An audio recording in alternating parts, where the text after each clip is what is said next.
Hello दोस्तों, हम और आप जो भी चीज़ें देख रहे हैं उसका अतीत बन जाना तय है। पृथ्वी पर मानव का अस्तित्व भी इसमें शामिल है। तो क्या एक दिन हम सब अतीत बन जाएंगे? लेकिन कब? कहा जाता है कि ना तो मृत्यु न समस्या, कोई भी बुरा समय स्थिति देखकर नहीं आता और ना ही उसके आने का समय निश्चित होता है। हम नहीं जानते दुनिया कब खत्म होगी भी या नहीं। भगवत पुराण की माने तो ये निश्चित है कि जिसका जन्म होता है उसकी मृत्यु भी तय है, जिसका उदय होता है उसका अस्त भी होना तय है, जिससे वो फिर उदय हो सके। यही सृष्टि का नियम है। तो क्या मानव सभ्यता एक दिन खत्म हो जाएगी? क्या हमारी सुंदर पृथ्वी का भी अंत हो जाएगा? जी हाँ दोस्तों, हम बात कर रहे हैं अपने नीले ग्रह यानी पृथ्वी के बारे में। तो आइए जानते हैं पृथ्वी की संपूर्ण जीवनी। आज से 5 अरब वर्ष पूर्व ब्रह्मांड में एक भयंकर विस्फोट हुआ।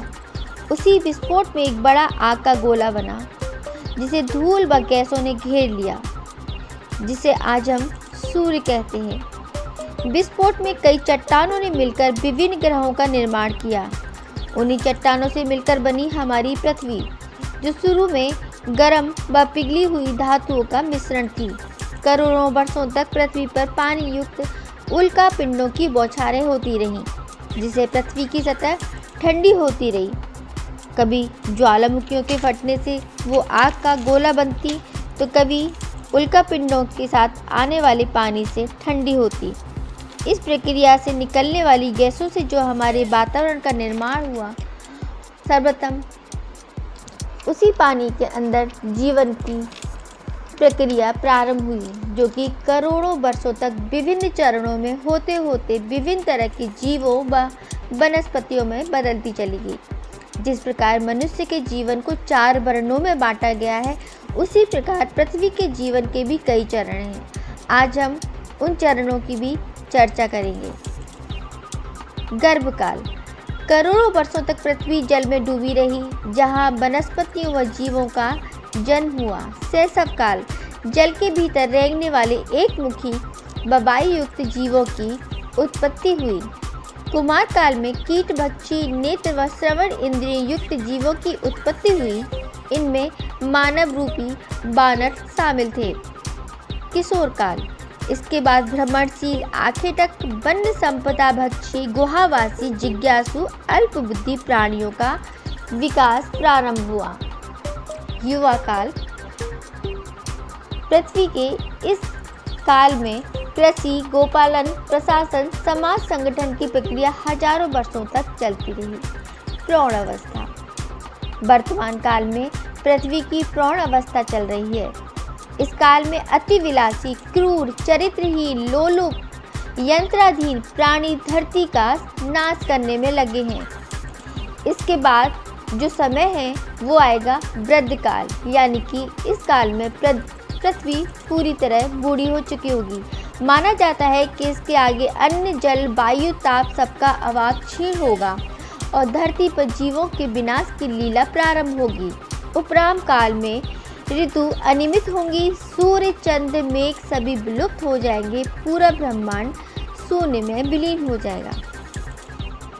तो क्या कलयुग में प्रलय निश्चित है? जी हाँ, महाभारत में इस प्रलय का जिक्र है, लेकिन ये प्रलय किसी जल से नहीं अपितु धरती पर बढ़ रही गर्मी से होगी। तो कलयुग के अंत में कैसा होगा माहौल, जानते हैं।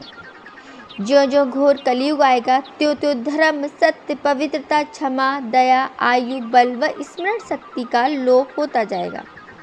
मनुष्य की आयु 20 या 30 वर्ष होगी। चारों वर्णों के जीव बौने हो जाएंगे। गाय भी बकरी के समान छोटी हो जाएंगी। वर्षा नहीं होगी, भयंकर तूफान चलेंगे, भूकंप से धरती कांप उठेगी। लोग मकानों में नहीं अपितु गड्ढे खोदकर रहेंगे। धरती के नीचे 4 फुट तक उपजाऊ पर नष्ट हो जाएगा। मनुष्य का स्वभाव गधों जैसा हो जाएगा। अब जानते हैं फिर कैसा होगा प्रलय का नज़ारा। सूर्य का तेज इतना बढ़ जाएगा कि सातों समुद्र व नदियां सूख जाएंगी। सर्वतक नामक अग्नि धरती को पाताल तक भस्म कर देगी। वर्षा पूरी तरह बंद हो जाएगी, सब कुछ जल जाएगा और एक बार फिर ब्रह्मांड धूल और धुएं का गुब्बार बन जाएगा। क्या है कारण जो हमें दिखाई देते हैं? मनुष्य जिसको धरती ने जन्म दिया, अपनी कोख में रखकर निरंतर विकसित किया, वही मनुष्य आज धरती का सबसे बड़ा दुश्मन बन बैठा है। अत्यधिक जनसंख्या, प्रदूषण, वनों की कटाई, आपूर्ति व मांग के बीच बढ़ती दूरी, भूमि व समुद्र का दोहन इसके लिए जिम्मेदार है। जिस प्रकृति ने हमें सब कुछ दिया, वही प्रकृति अब मानव जाति के विनाश का सबसे बड़ा कारण बनने जा रही है। कैसे रोका जा सकता है?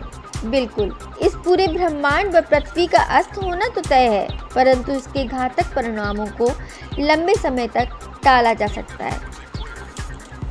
हमें हमारे जीवन जीने के सारे उत्पाद पृथ्वी से मिलते हैं। अगर हमने इस धरती की देखभाल नहीं की तो इसके परिणाम तो भुगतने ही होंगे।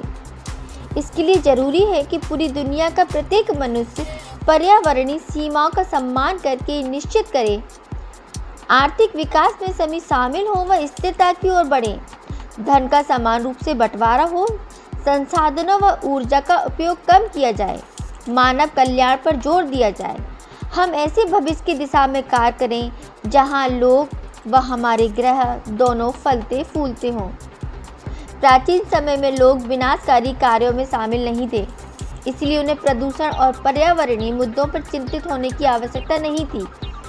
पृथ्वी की बिगड़ती हुई स्थिति को देखते हुए प्रतिवर्ष 22 अप्रैल को वर्ल्ड अर्थ डे बनाया जाता है, जिसका उद्देश्य इस नीले ग्रह को बचाना है, पेड़ों को बचाना है, जल व प्रकृति को प्रदूषित होने से रोकना है।